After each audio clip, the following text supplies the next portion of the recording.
跟住咧就到發現西山嘅經過，點解佢會長寫？佢暗示緊啲乜嘢咧？咁你見到佢寫得都算幾多字啊嘛？佢喺度，咁佢主要就話又要命令佢個僕人又要去過唔知咩河，跟住之後咧仲要去斬咗啲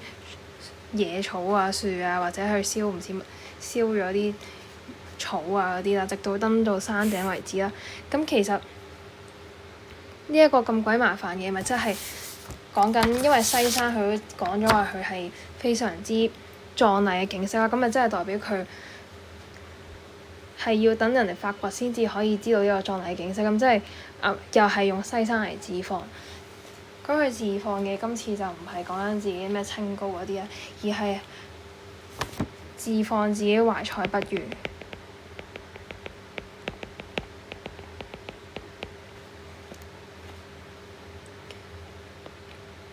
因為咧西山啦，即係同埋佢自己有乜相似咧？就係西山佢嘅景色壯麗，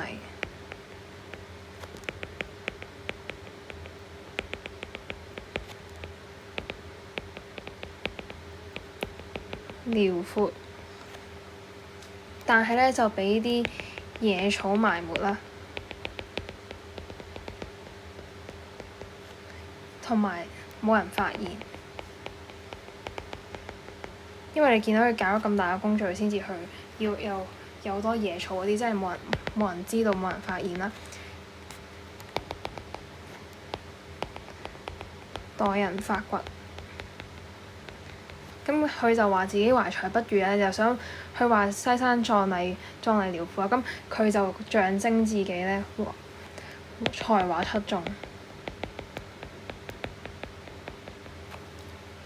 但係咧俾野草埋沒冇人發現咧，即係就講緊佢俾人貶咗，又係佢嘅才華係等緊人哋發掘，咁佢表達咗咧就係佢對有待被發掘嘅執着，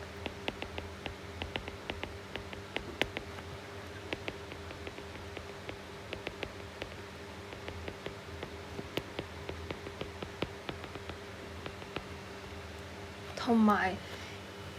話自己懷才不遇。